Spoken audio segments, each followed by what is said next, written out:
por que você precisa se preocupar com o que está acontecendo com a inflação americana?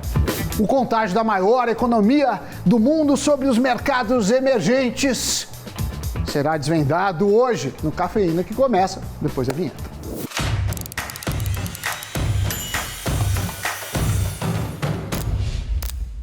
Como se proteger da inflação americana e por que ela pode afetar o Brasil? A regra é clara nos mercados internacionais. O que acontece na economia americana impacta em todo o mundo e não é diferente com a inflação. Exatamente. As bolsas de todo mundo, inclusive do Brasil, sentem isso. Nos Estados Unidos, por exemplo, o noticiário tem mostrado aí o avanço no combate à pandemia com a vacinação em massa por lá e também os trilhões de dólares injetados pelo governo na economia. Porém, tudo tem um impacto e essa movimentação tem um custo, principalmente esse dinheiro de ajuda, o custo é a inflação. A inflação americana disparou em abril, sendo essa a maior alta mensal desde 2008. Até então, o Federal Reserve, que é o Banco Central americano, vem dizendo que é um movimento transitório, que tem muito estímulo e sendo algo natural essa inflação. Mas acabou acendendo uma luz amarela porque veio bem acima do esperado pelo mercado. Recentemente, os resultados do Índice de Preços ao Consumidor Americano, CPI, da sigla em inglês, vieram muito acima das expectativas, mostrando um avanço de 4,2% na comparação anual. Era esperado que a taxa ficasse ali em torno dos 3,6%. Agora o mercado teme que essa pressão inflacionária seja forte o suficiente para mudar a trajetória da política econômica americana, fazendo com que o Fed reduza os estímulos, como a compra de títulos públicos. E somado a isso, teve a ata do FONC, que equivale ao nosso Copom. E o resumo da ata é que já começou a ser discutido formas de reduzir os estímulos que vêm sendo feitos pelo governo. Ou seja, a questão é que se a inflação subir por lá, o remédio para a inflação é juros. E isso é ruim, inclusive, para países emergentes como o Brasil. Ou seja, uma inflação acima dos esperados nos Estados Unidos, vai subir os juros por lá e aí o Brasil pode ficar menos atraente comparativamente. Então, qual é a primeira dica para se proteger nesse caso? Dolarizar sua carteira pode ser uma alternativa. Com a alta da inflação americana, o real pode ficar ainda mais desvalorizado do que já está. Sendo assim, para os brasileiros, uma boa medida é dolarizar a carteira. Se você diversificar sua carteira de ações, consegue amortecer um baque caso a inflação aumente demais. Segundo o nosso parceiro aqui do Invest News, o craque analista da Isinvest Murilo Breder, o ideal seria ter pelo menos 30% da carteira de renda variável em ativos dolarizados a longo prazo, não a curto. E os BDRs são uma opção. Então vamos abrir aqui o site do Invest News e mostrar a carteira de BDRs mais indicados por mês. Vocês podem acessar aqui com investnews.com.br/melhores, BDRs, para investir. Bom, nesse boletim que o Zanotto mostrou de BDRs, temos os top 5 para o mês. A recomendação do analista são as 5 gigantes americanas: Google, Johnson & Johnson, JP Morgan, Microsoft e Coca-Cola. Essa carteira vem desempenhando bem acima do índice de BDRs, que é o BDRX.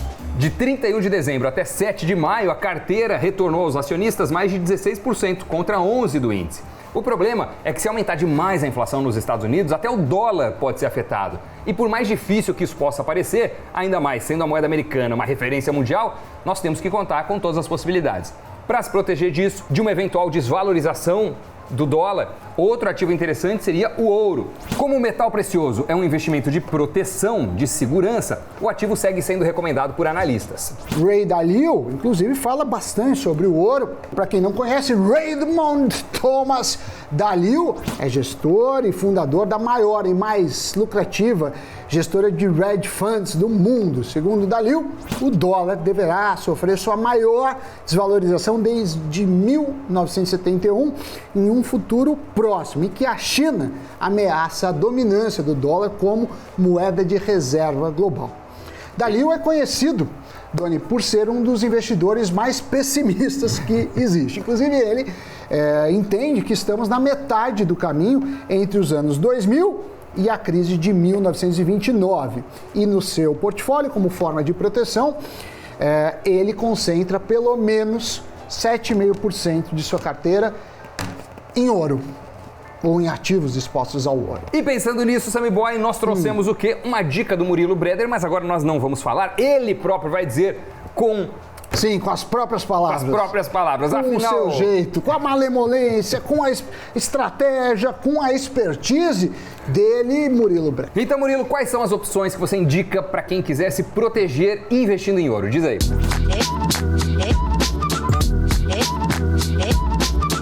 Se tiver realmente um cenário de inflação norte-americana, até o dólar pode realmente perder valor. Então você precisa ir para uma reserva de valor realmente ainda maior, que é o ouro. Na época de Jesus, lá se você tinha algumas gramas de ouro, você ia na rua, comprava uma túnica, uma sandália, uma carroça, sei lá. O ouro naquela época já tinha valor. Hoje, se você tem algumas gramas de ouro, você compra um terno, você compra um celular, compra um carro. Ou seja, depois de milênios de anos, o ouro ainda preservou o seu valor, ele serve para alguma coisa. E não apenas isso, né? Hoje o ouro, por exemplo, ele é um dos melhores condutores do mundo, então ele é muito usado em tecnologia. Por exemplo, aeronaves, por exemplo, a aeronave não pode ter uma pane elétrica, então eles usam o ouro, por exemplo, em algumas ligações lá, porque não pode falhar. O cobre faz esse trabalho, mas o ouro é melhor do que o cobre nisso, então o ouro tem essa função na tecnologia, na questão das joias também, né? O ouro também tem esse valor até hoje, então por isso que o ouro ele é importante ter na carteira. Outra pessoa que gosta do ouro é o Rei Dalio, né? Ele até ficou famoso aqui pela frase dele recentemente, de cash is trash, né? Que ter dinheiro não é lixo, não serve, por causa desse movimento de inflação, de inflação sem dinheiro. Ele fala para você comprar literalmente qualquer coisa, né? Essa é a fala dele. E ele gosta de ter ouro na carteira. Por quê, né? Porque o ouro ele vai na fila, né? O dólar vem antes, o ouro só vem depois, se tiver alguma crise realmente global. E ele é um dos caras mais pessimistas que eu conheço, assim. Diz ele que a gente está na metade do caminho, fecha aspas, entre os anos 2000 e a crise de 29. Então, ele é um cara mais pessimista. Ele, inclusive, tem um portfólio que ficou famoso, chama All Weather Portfolio, do Ray Dalio. É um gráfico de pizza. Eu vou pedir para colocar na tela aqui esse primeiro gráfico nosso. A ideia que o Ray Dalio teve aqui foi como que eu faço uma macroalocação entre estratégias para a gente ter um portfólio que ele sobreviva no longo prazo e performe bem, independentemente do humor do mercado. Então, basicamente, ele chegou numa fórmula que é 30% ações, 40% investimentos de renda fixa de longo prazo, 15% investimentos de renda fixa de médio prazo. E aí o que chama atenção é o ouro, né? Ele tem 7,5% de ouro, 7,5% de investimentos de commodities. Então, o Ray Dalio gosta bastante do ouro, tá? Então, eu também gosto, né? Acho que o ouro é algo que vem importante para diversificar a carteira e existem mais de uma forma de você comprar ouro. A primeira delas, outra tabela que eu vou pedir para colocar na tela aqui, é comparando as diferenças entre as estratégias. Tem um ETF, que é o Gold 11, é o mais simples de todos, porque você vai lá e compra o ETF hoje está um pouco mais de R$10, então é muito barato, e resolve sua vida. Qual que é o problema do Gold 11? Você paga imposto de renda, tem 15%. Um ETF você vai pagar imposto de renda. Tem outras opções, acho que essa aqui é a menos conhecida, que é o OZ1D, o OZ2D, o OZ3D. O que é isso? É o contrato de ouro mesmo. Mas qual que é o problema deles? É muito caro, porque o OZ1D, que é o contrato hoje mais líquido, é um contrato de lote padrão de 250 gramas. Então, 1 grama de ouro hoje está mais de R$300, você vai ter que comprar 250 gramas. Isso dá um valor de R$80 mil. Para você comprar um lote padrão do contrato OZ1D. Então, o investidor pessoal fiscal não consegue comprar. O OZ2D é um contrato padrão de 10 gramas de ouro. Aí já fica um pouco mais acessível. Mesmo assim, é R$3 mil no lote padrão. Qual que é a vantagem desses tipos de investimento? Você não paga imposto de renda. Aqui está isento. Ele entra naquela regra dos R$20 mil de vender. Se você vender menos de R$20 mil, você não paga. Nesses contratos de ouro, no OZ1D, OZ2D, OZ3D. O OZ3D, ele é 0,225 gramas. Então, é o mais barato de todos. Só que ele não tem liquidez, tá? Ele negocia R$20 mil por dia. Ou seja, se você quer comprar, você não consegue. Não existe negócio direito para o OZ3D. Então, muito cuidado, tá? Então, para quem já tem R$3 mil, o OZ2D, que hoje negocia R$1 milhão por dia, já é baixo ainda, mas você já consegue comprar o OZ2D, tá? Tem a opção de comprar a Aura Minerals, que está na carteira de Small Caps, inclusive. Qual que é o problema de Aura Minerals? Não é ouro especificamente, é uma empresa, uma mineradora, existe uma correlação, mas não é ouro, tá? Então tem a proteção do ouro, mas cuidado, não é a mesma coisa. Mesmo assim, empresa que paga dividendos, está com valuation atrativo, já falei de Aura Minerals várias vezes aqui no Analistas de Ação. A opção mais segura de todas é você comprar ouro em espécie, né? Que aí, só que eu acho que é um nível muito alto de segurança que não é necessário. É só realmente se você acha que o mundo vai acabar, vai ter uma guerra, vai dizimar a população global, você acha que ter ouro guardado no cofre em casa é a melhor coisa que você pode fazer. Vai ter valor, né? Mas é muita mão de obra, né? Você vai ter uma dificuldade enorme de custódia. Você não precisa guardar o ouro necessariamente em casa, você pode pedir para guardarem o seu ouro, né, que é a tal da custódia. Mesmo assim, tem muita taxa envolvida, tá? Então, o ouro em espécie, eu só coloquei aqui para não falar que eu não coloquei, tá? Mas é uma opção realmente que eu acho que é exagerada. Normalmente, a grande discussão aqui é o ETF ou o contrato de ouro, o C1D, o C2D, a Aura Minerals também resolve a vida. Então, essas são as opções. Eu acho que ter ouro na carteira é um outro nível. A gente está subindo. A carteira... Primeiro, a gente fala de um ativo, de uma carteira diversificada de ativos. Depois, uma carteira diversificada de ativos que tem uma parte dolarizada. Aí você já está na frente de boa parte da população que investe. Se você tem uma parte da carteira dolarizada aí com ouro, eu acho que aí sim é uma proteção ainda maior, tá? Eu particularmente gosto de ter ouro na carteira e essas são as opções que eu vejo mais viáveis para o investidor hoje aqui no Brasil.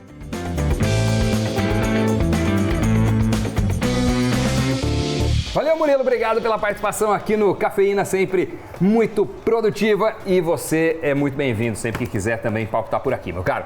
Agora, uma outra estratégia de proteção seria investir nos grandes bancos americanos. Isso porque existe uma correlação que quanto maior os juros, maior a facilidade dos grandes bancos aumentarem o spread bancário. Ou seja, eles cobram taxas de juros maiores nos financiamentos e empréstimos e acabam aumentando a margem, ganhando mais, sem contar a retomada do mercado norte-americano com a reabertura de todos os setores, já que a vacinação está bem avançada e que a inflação não deixa de ser um superaquecimento da economia em algum sentido. Então, investir em grandes bancos protege caso essa inflação aumente demais e, inclusive, nos afete. Então, uma opção seria se expor em ETFs de grandes bancos dos Estados Unidos. Existe o IYF, que para adquirir é necessário ter uma conta em uma corretora americana. Mas existe o BDR do ETF, que é o BIYF39 para investir daqui.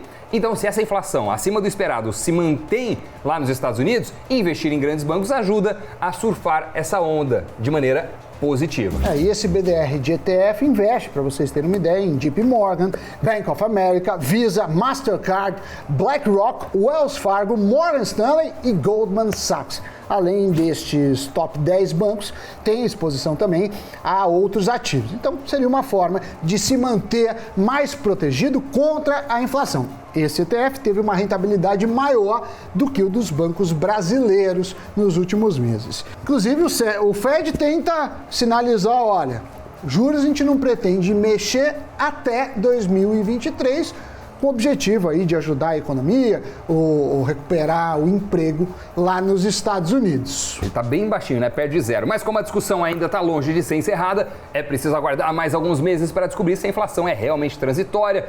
Os juros devem continuar baixos nos Estados Unidos e isso favorece os investidores, especialmente os estrangeiros que buscam retornos mais elevados na Bolsa Brasileira, na B3. Se o Fed, no entanto, for obrigado a rever a sua estratégia, a B3 pode sentir as consequências. Isso porque, com uma elevação na taxa de juros dos Estados Unidos, a renda variável, como ações, sofre mais. E é só lembrar como os investidores brasileiros pensavam quando a nossa taxa, nem tanto tempo atrás, estava em 14% ao ano.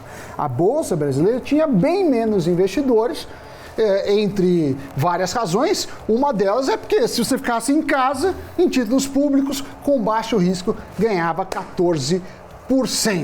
E no caso dos Estados Unidos, com uma taxa de juros eventualmente mais alta, hoje eles trabalham com faixa de 0 a 0,25, deve ser mantido até 2023, se eles subiram a taxa, pode ter investidores migrando para lá falando, antes para eu sair do risco mais baixo, ou entre os mais baixos do mundo, eu cobrava X acima do zero, que era a taxa americana. Se a taxa americana for para 2, o Brasil talvez fique comparativamente menos interessante, tanto a renda fixa brasileira como também a Bolsa brasileira. Então, a inflação americana pode sim nos afetar. Muito bem, Sammy Boy, falando sobre algo que é raro a gente comentar. É raro, aqui, né? Mas... é algo macroeconômico, mas afeta e tem sido aí notícia, tem mexido na Bolsa.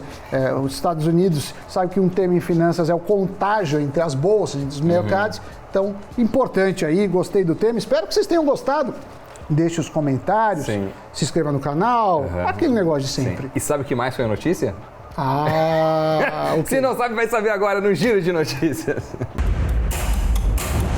O Quinto Andar anunciou hoje um aporte de 300 milhões de dólares. Com o novo aporte, a plataforma de imóveis teve seu valor de mercado quadruplicado para 4 bilhões de dólares. Agora, a empresa deve expandir a sua atuação fora do Brasil, começando pelo México. O governo publicou um alerta de emergência hídrica para o período de junho a setembro, em 5 estados brasileiros: Minas Gerais, Goiás, Mato Grosso do Sul, São Paulo e Paraná. A situação é classificada como severa e a previsão é de pouco volume de chuvas para o período. Este é o primeiro alerta dessa natureza em 111 anos de serviços meteorológicos do país. E a Nike encerrou sua parceria com Neymar, após o jogador se recusar a cooperar com a investigação de abuso sexual denunciada por uma funcionária da empresa. O porta-voz de Neymar classificou as alegações como infundadas e afirmou que o contrato foi rescindido por motivos comerciais. Muito bem, Doni, você que contagia a audiência com alegria, com o seu bom humor, com a sua voz. Praticamente, mano. Vamos seguir o nosso dia. Para vocês, tenham um bom dia. Nos vemos aqui no Invest News. Tchau, obrigado. Até. Tchau.